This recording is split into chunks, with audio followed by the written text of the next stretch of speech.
Hey everyone, Danny Hauger here. The success of the Martin polishing video last week propelled me to make an Epiphone SJ-200 inspired by Gibson polishing video as my sequel, my second. When I went to Abbey Road Studios last year to record the vocals for my album All Sides of Me and my Unplugged album, I played an SJ-200 in the studio because I couldn't travel my guitar from California to London. And oh wow, I was blown away. And Liam Gallagher from Oasis, now I can say that again since they're back together, had used it previously in the Gatehouse recording studio where I recorded. And since then I'd been wanting one, but I'm a Breedlove artist first and foremost. That's where I invest my money in my playable guitars for concerts, gigs, and recordings. But I still wanted on my wall near this like Oasis corner that I have a SJ-200, but I didn't want to spend SJ-200 Gibson money. So I actually found this inspired by Gibson series, this 1957, retails for $14.99 in the US for $1,000 because someone had returned it thinking it was broken because they don't ship with a 9-volt battery.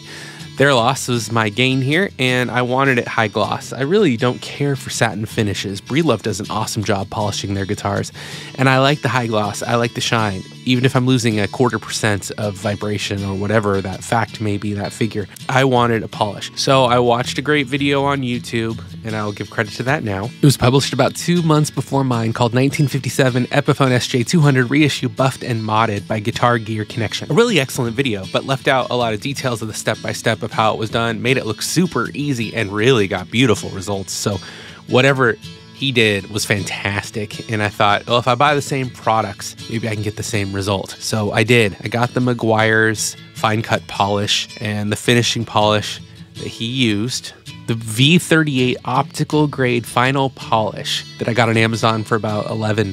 The Meguiar's about $22. And then I bought buffing heads on Amazon and optical polish heads for my home drill. And I went to town. Let's talk about the pros and cons and then get you to the final results. Everybody always wants the reveal, but I wish I'd had more of the process because I don't think I got the quite level of results that Guitar Gear Connection did. And I ended up resorting to the hand polish. It's the same thing that happened with the Martin.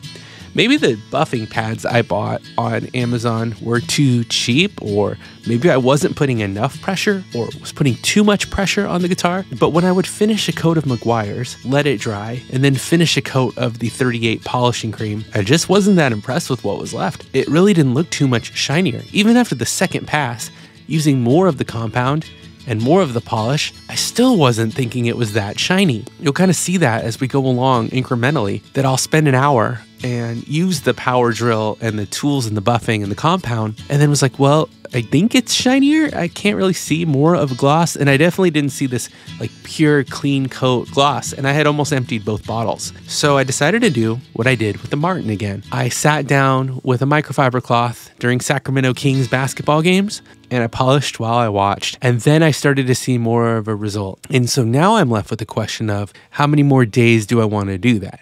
It's kind of fun. It's bonding me to the instrument. It's making me appreciate the finer details in the maple, the grain, and the spruce as I go. That's making me more attached, which is good because I don't want to turn around and sell it. I have a new rule where I have to sell 2 guitars every time I bring one in. So I'm trying to slow down the rate of acceleration on my collection and really be sure about decisions. And I want this to be a wall piece. So I think over the next week, I'll continue to polish, but I think I have enough to show you what it looks like after about 5 hours. And that's about 2 hours with the drill and about 3 hours hand polishing.